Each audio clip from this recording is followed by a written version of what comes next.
உலகெங்கிலும் வாழும் spiritual tax Tamil நேயர்களுக்கு அன்பு வணக்கம். நான் உங்கள் ஜோதிடர் குரு வரதராஜ பெருமாள். இந்த நிகழ்ச்சியில நம்ம என்ன பார்க்க போறோம் அப்படின்னா வந்து, மாத பலன். ஜூலை மாத பலன்கள் பார்க்க போறோம். ஜூலை மாத பலன்கள் அப்படின்னாலே மாத கிரகங்கள் ரொம்ப முக்கியத்துவம் வாய்ந்ததா இருக்கும். மாத கிரகங்கள் அப்படின்னா யார் யாரு? சூரியன், புதன், செவ்வாய், சுக்கிரன் இவங்கலாம் மாத கிரகங்கள். ஆண்டு கிரகங்கள் வந்து சனி, குரு, ராகு, கேது இந்த அனைத்து கிரகங்களையும், கிரக நிலைகளையும் உங்க ராசிக்கு இவங்கலாம் என்னென்ன யோகங்கள குடுக்க போறாங்க? என்னென்ன விஷயத்துல நம்ம கவனமா இருக்கணும்? என்ன மாரி நம்ம மனநிலைக்கு வந்தோம்னா, இந்த ஜ என்ன சொல்றது? இந்த மாத பலன் அப்படின்னு வரும்போது வந்து கோச்சார பலன், கோச்சாரத்த அடிப்படையா வச்சு தான் சொல்லப் போறோம். கோச்சாரம்ன்றது வந்து சந்திரன் அடிப்படையா வச்சு சொல்லக்கூடிய பலன்கள். சந்திரன் தான் மனோகாரகன். ஸோ அந்த வகையில அ நம்ம மனசுல என்னென்ன விஷயங்கள மைண்ட் செட் பண்ணிக்கிறோமோ, அதெல்லாம் நிச்சயமா நமக்கு கிடைக்கப் போகுது அப்படின்றதுனால, என்னென்ன விஷயத்த நம்ம வந்து செய்யணும், செய்யக்கூடாது அப்படின்றத பத்தி டீட்டெயிலா சொல்லப் போறோம். நிகழ்ச்சிய தொடர்ந்து பாருங்க. நிச்சயமா உங்களுக்கு பயனுள்ளதா இருக்கும்.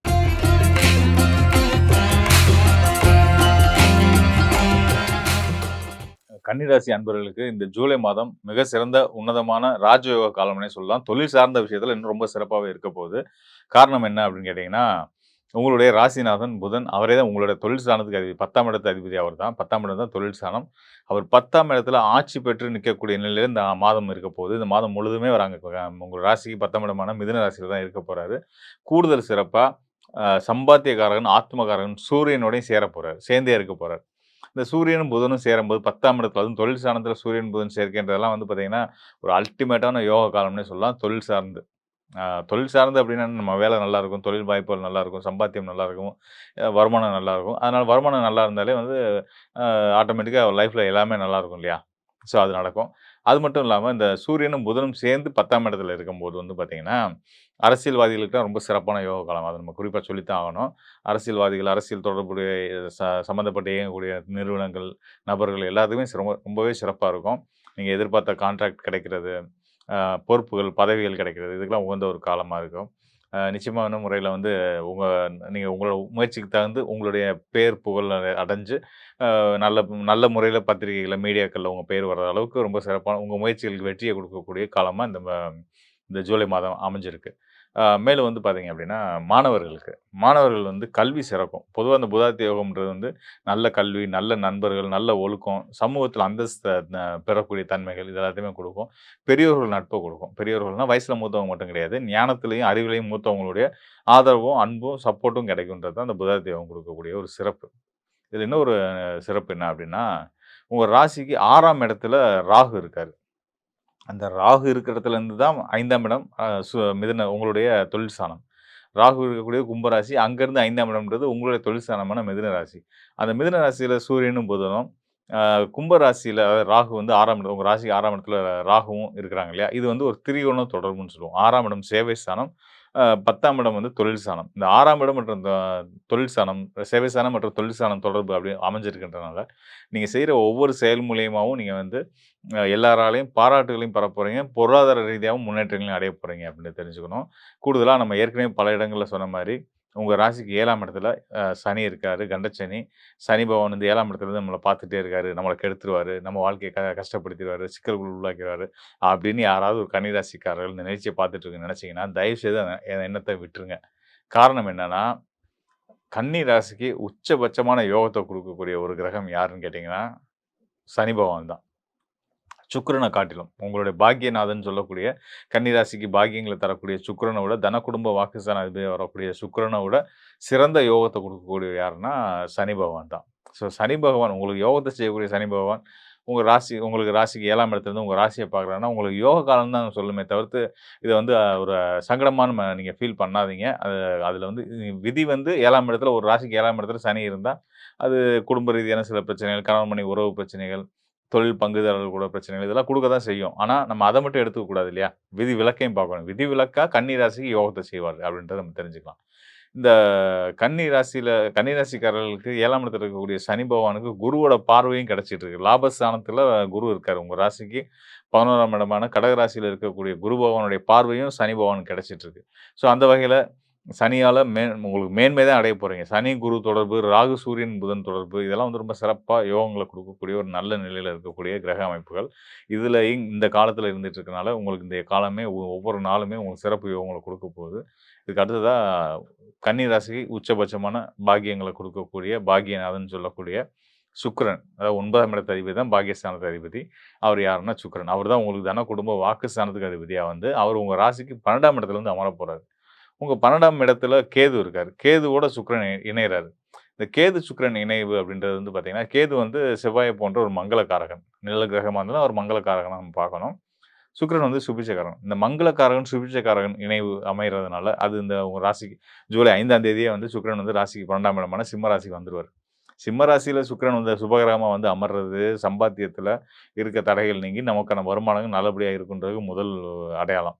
அதுக்கு அடுத்ததா அவர் கேதுவோட இணைவு பெறக்கூடிய நிலையில எப்படி பலன்கள் குடுப்பாருன்னா, சொத்து, மனை, வீடு, மனை, சொத்து வாங்குறது, வண்டி வாகன யோகங்கள் இது எல்லாத்தையுமே குடுப்பாங்க. குறிப்பா கண்டிப்பான முறையில கடன் வாங்கியாவது ஒரு ப்ராப்பர்ட்டி வாங்க வேண்டிய சிச்சுவேஷன கன்னி ராசிக்காரர்களுக்கு சுக்கிரன்னால கிடைக்க போகுது அப்படின்றத நம்ம உறுதியா சொல்லலாம். நீங்க நெனச்சு கூட பார்த்துருக்க மாட்டீங்க. நமக்கு அதுக்கான வாய்ப்பு நம்ம இப்போதைக்கு சொத்து வாங்குறதெல்லாம் வேணாம் பெரிய ரிஸ்க் அப்படின்னு யோசிச்சுட்டு தள்ளி போட்டுக்கிட்டு இருப்பீங்க. அதுக்கெல்லாம் வாய்ப்பு இல்லன்னு கூட நெனச்சிட்டு இருக்கக்கூடியவங்களுக்கு வந்து பார்த்தீங்கன்னா, நிச்சயமா சொத்து வாங்க வேண்டிய ஒரு ஒரு நல்ல வாய்ப்பு வருது. அத பயன்படுத்திக்கங்க. அதனால அந்த ஏற்படக்கூடிய கடன்னால நீங்க சிக்கலுக்கு உள்ளாக மாட்டீங்க. தைரியமா வாங்கலாம். நல்ல பலன் தான் கிடைக்கும். கூடுதலா சகோதர உறவு. செவ்வாய் தான் சகோதரக்காரகன். செவ்வாய் வந்து சுக்கிரனுக்கு கேந்திரம் 10ஆம் கேந்திரத்தில இருக்காரு. செவ்வாய்க்கு வந்து சுக்கிரன் 4ஆம் இடத்துல இருக்காரு. இந்த சுக்கிரன், கேது, செவ்வாய் இவங்கலாம் ஒருத்தர் கேந்திர தொடர்புல இருக்கிறதுனால, சகோதர வழி ஆதாயங்களும் நிச்சயமா ரொம்ப சிறப்பாவே இருக்கும். தாயார் வழி ஆதாயமும் ரொம்ப சிறப்பாவே இருக்கும் அப்படின்றத நம்ம இங்க சொல்ல விரும்புறேன். ஆக மொத்தம் வந்து பார்த்தீங்கன்னா, இந்த மாதம் ஒவ்வொரு ராசிக்காரர்களுக்குமே ரொம்ப சிறப்பான யோகங்கள அள்ளி குடுக்கக்கூடிய ஒரு அற்புதமான காலம் அப்படின்றத நிச்சயமா நீங்க உணர்ந்திருப்பீங்க. காரணங்கள் என்னன்னு கேட்டீங்கன்னா, குரு உச்சம் பெற்றிருக்கிறது. இந்த ஆண்டு முழுவதுமே சிறப்பு. உலகத்துக்கே சிறப்பு. அப்படின்னும்போது ஒவ்வொரு ராசிக்காரர்களும் மேஷம் முதல் மீனம் வரைய எந்த ராசியில பிறந்தவங்களா இருந்தாலும் நிச்சயமான முறையில குருவோட அருள் பரிபூரணமா இருக்கு. உலகத்துல வாழ்ற ஒவ்வொரு உயிருக்குமே வந்து ரொம்ப நல்ல ஒரு பலன்கள, மன மகிழ்ச்சி, சந்தோஷத்த, பொருளாதார தனகாரகனா குரு வரதுனால பொருளாதார முன்னேற்றத்த குடுத்துட்டு இருக்காரு. குறிப்பா இந்த மாதம், ஜூலை மாதம் அவரோட நிலை என்னவா இருக்கு? அவருக்கு சப்போர்ட் பண்ணிட்டு இருக்கக்கூடிய அதாவது சப்போர்ட் அப்படின்றது வந்து குருவுக்கு திரிகோணத்தில இருக்கக்கூடிய சனி. இந்த மாதம் ரொம்ப அற்புதமான ஒரு மாதம். நீங்க கவனிச்சு பார்த்தீங்க அப்படின்னா, நான் பலன் சொல்லும்போது நீங்க கவனிச்சிருப்பீங்க. திரிகோண நிலை தொடர்புகள்ல கிரகங்கள் இருந்தா வலுப்பெற்று யோக பலன்கள செய்வாங்கன்னு சொன்னோம் இல்லையா? அந்த வகையில சனிக்கு 5ஆம் இடத்துல குரு, குருக்கு 9ஆம் இடத்துல சனி. அப்புறம் வந்து பார்த்தீங்கன்னா, ராகுவுக்கு 5ஆம் இடத்துல சூரியன், புதன். சூரியன், புதனுக்கு 9ஆம் இடத்துல ராகு. இப்படியான ஒரு முக்கியமான கிரகங்களுக்குள்ள வந்து திரிகோண தொடர்பு நல்ல இணைவு இருக்கு. நம்ம ஏற்கனவே சொன்ன மாரி ஒருத்தர் ஒருத்தர் பகையா இருந்தா கூட, இந்த திரிகோண தொடர்புக்குள்ள வந்துட்டாங்க அப்படின்னா, நல்ல பலன்களையே குடுப்பாங்கன்ற வகையில இந்த மாதம் ரொம்ப சிறப்பாவே அமைஞ்சிருக்குன்னு நம்ம தெரிஞ்சுக்கிறணும். கூடுதலா செவ்வாய், சுக்கிரனோட கேந்திர தொடர்பு. திரிகோண தொடர்பு எந்த அளவுக்கு ரொம்ப சிறப்பான யோக பலன்கள குடுக்குமோ, அதே அளவுக்கு கேந்திர நிலையில குறிப்பா செவ்வாயும், சுக்கிரனும் கேந்திர தொடர்புல வரக்கூடிய காலங்கள்ல வந்து பார்த்தீங்கன்னா, உன்னதமான யோகங்கள அந்த ஜாதகர்களுக்கு, அந்த ராசிக்காரர்களுக்கு கண்டிப்பான முறையில குடுப்பாங்கன்றத ஜோதிட விதி. அந்த அடிப்படையிலுமே முழுமையா சொல்லணும்னா, இந்த ஜூலை மாதம் ரொம்ப சிறந்த நிலையில இருக்கக்கூடிய கோச்சார நிலை இருக்கக்கூடிய ஒரு மாதமா அமைஞ்சிருக்கு. இது உலகத்துக்கே நல்லது. ஒவ்வொரு ராசிக்காரர்களுக்குமே நல்லது தான். இந்த மாதம் நம்ம செய்ய வேண்டியது சரியான முறையில திட்டமிடல் தான். இது வந்து திட்டமிடுறதுக்கான ஒரு அற்புதமான காலம். இந்த மாதத்துல இதத்தான் நான் செய்ய போறேன். இந்த இலக்க தான் அடைய போறேன். அப்படின்றத நீங்க திட்டமிட்டுட்டீங்க. அந்த விஷயத்த நீங்க புடிச்சிட்டீங்க அப்படின்னாலே நீங்க ஜெயிச்சிட்டீங்க லைஃப்ல. அப்படின்னு உறுதியா சொல்லலாம். அதனால தயவுசெய்து இந்த காலத்த மிஸ் பண்ணாதீங்க. சரியான முறையில பயன்படுத்தி உங்க வாழ்க்கையோட இலக்கு என்னன்னு முடிவு பண்ணுங்க. அந்த இலக்க அடையறதுக்கான பாதைய முடிவு பண்ணுங்க. ஏற்கனவே எனக்கு இலக்கும் தெரியும், பாதையும் தெரியுன்றவங்க, தயவுசெய்து அந்த பாதையில நடக்க ஆரம்பிங்க. வெற்றி உங்க பக்கமா இருக்கும் அப்படின்றது வந்து கோச்சாரம் சொல்லக்கூடிய விஷயமா இருக்கு. இத தாண்டி உங்களுக்கு வந்து இன்னும் துல்லியமா டீட்டெயிலா இதுதான் கோச்சாரம் பார்த்துட்டா ஆனா கோச்சாரத்த சொல்றாங்க, நல்லா இருக்குன்றாங்க, இல்ல சரி இருக்காதுன்றாங்க. ஆனா நல்லா இருக்கு. நல்லா இருக்குன்னு சொல்றாங்க, நல்லா இல்லாம இருக்கு. இப்படிலாம் உங்களுக்கு சில விஷயங்களுக்கு வந்து கன்ஃப்யூஷன்ஸ்ல இருப்பீங்க இல்லையா? ஸோ அதெல்லாம் நீங்க வந்து அதுக்கு என்ன என்ன காரணம்ன்றத நான் சொல்லிடுறேன். அதாவது ஒருத்தருக்கான பலன் சொல்றது அப்படின்றது வந்து ஜோதிடத்த பொறுத்தவரைக்கும் 3 நிலைகள்ல நம்ம சொல்லணும். அதாவது விதி, மதி, கதி. இத நான் பல இடங்கள்ல பதிவு பண்ணியிருக்கேன். என்ன அப்படின்னா, விதி அப்படின்றது வந்து நம்மளுடைய சுய ஜாதகத்துல நம்மளுடைய லக்னம். நம்ம லக்னம் என்ன? இப்ப நம்ம லக்னாதிபதியோட நிலை என்னவா இருக்கு? நமக்கு நடந்துட்டு தசாபுத்தி காலங்கள் என்ன? அந்த தசாபுத்தி கிரகங்கள் நமக்கு சப்போர்ட்டிவான கிரகங்களா? இல்ல பகை கிரகங்களா? இத பார்க்கணும். இதுக்கு அடுத்ததா வந்து பார்த்தீங்கன்னா, மதி. மதின்றது இப்ப நம்ம சொன்னோம் இல்லையா? ராசி, கோச்சாரம் அடிப்படையில சொல்லக்கூடிய பலன்கள். உங்க ராசிக்கு ஏனைய கிரகங்கள் எங்கெங்க இருக்காங்க? அவங்க என்ன பலன்கள் செய்வாங்கன்று பார்த்து சொல்றது. அதுக்கு அடுத்ததா கதி. அதாவது சூரியனுக்கு உங்களுடைய ஜாதகத்துல சூரியனுக்கு என்னென்ன நிலையில கிரகங்கள் ஏனைய கிரகங்கள் இருக்காங்க, கோள்கள் நிக்கிறாங்கன்றத வச்சு சொல்லக்கூடிய இந்த 3யும் அனலைஸ் பண்ணி தான் ஒருத்தருக்கான சரியான இன்னும் துல்லியமான பலன்கள சொல்ல முடியும். இப்ப நம்ம சொன்னது மதிய அடிப்படை, ராசி அடிப்படையில சொல்லப்பட்ட பலன்கள். ராசி அடிப்படையில சொல்லப்பட்ட பலன்கள் முழுமையா கோச்சாரம் வந்து ரொம்பவே சப்போர்ட்டிவா இருக்கு. அதுல எந்த சந்தேகமே வேண்டாம். கூடுதலா உங்களுடைய சுய ஜாதகத்திலேயும் உங்களுடைய நேரம் எப்படி இருக்கு? உங்களோட அடுத்து வரக்கூடிய காலம் எப்படி இருக்கு? அந்த காலத்தையும் இதையும் இணைச்சு பார்த்து பலன் சொல்லும்போது தான், உங்களுக்கான இன்னும் சரியான துல்லியமான பலன் கிடைக்கும். ஸோ அந்த மாரி பலன் தேவைப்படுறவங்க, இந்த டிஸ்ப்ளேல இருக்க என்னுடைய எண்ணுக்கு நிச்சயமா தொடர்பு கொள்ளுங்க. உங்களுக்கு நிச்சயமா உங்களுக்கு ஒரு நல்ல ஒரு வழிகாட்டுதலா குடுக்குறேன். ஸோ இதெல்லாம் நம்ம எடுத்து பார்க்கும்போது தான், நமக்கான ஒரு பெரிய கிளாரிட்டி கிடைக்கும். அவன் என்ன செய்யணும், என்ன செய்யக்கூடாது அப்படின்றது தெரியும் வரும். எனக்கு ஒரு சந்தோஷமான விஷயம் என்னன்னா, இந்த ஜூலை மாத கோச்சார பலன்கள், அதாவது ராசி மதிய அடிப்படையில சொல்லக்கூடிய ராசிக்கு சொல்லக்கூடிய பலன்களுக்கு இந்த கோச்சார நிலைகள் ரொம்பவே சிறப்பா இருக்கின்றதுனால, உலகத்தில எல்லா மக்களுக்கும் மனசுல சந்தோஷமும், மகிழ்ச்சியும் நிறைஞ்சிருக்கும். பொருளாதார ரீதியாவும் மன திருப்தியோட இருப்பாங்க. உறவுகளோட நிம்மதியா, சந்தோஷமா இருப்பாங்க. ஏற்கனவே நான் சொல்லிட்டு இருந்த ஒரு விஷயம் தான் வந்து என்னன்னா, இந்த போர் சூழல்லாம் குரு உச்சம் பெற்ற பின்னாடி சரியாயிரும். அந்த உலக நாடுகளுக்கு பிரச்சனைகள் எல்லாம் போயிட்டு இருந்துச்சு இல்லையா? விலைவாசி உயர்வு, அதனால அ பொருள் தட்டுப்பாடு, விலைவாசி உயர்வு நடந்துச்சு இல்லையா? ஸோ அதெல்லாம் வந்து சரியாயிரும்னு நான் சொல்லியிருந்தேன். நான் சொன்ன மாதிரி நெறைய பேர் என்னோட நண்பர்களே சொல்லலாம், "ஆமாங்க நீங்க சொன்னீங்க. இந்த போர் சூழல்லாம் அமைதியாயிரும். குறைஞ்சிரும், வேகம்லாம் குறைஞ்சிரும்னீங்க. அதுமாரி சரியாயிடுச்சுன்னு சொல்லிட்டு இருந்தாங்க. கேட்கவே சந்தோஷமா இருந்துச்சு. ஸோ அந்த வகையில இந்த ஜூலை மாதமுமே வந்து எல்லாருக்கும் மன மகிழ்ச்சிகள அள்ளி குடுக்கக்கூடிய ஒரு அற்புதமான காலமா இருக்கு அப்படின்றத நான் இங்க மீண்டும் ஒரு முறை பதிவு பண்ணிக்கிறேன். மேலும் நண்பர்களுக்கு ஒரு முக்கியமான விஷயத்த நான் வந்து ஷேர் பண்ண நினைக்கிறேன்.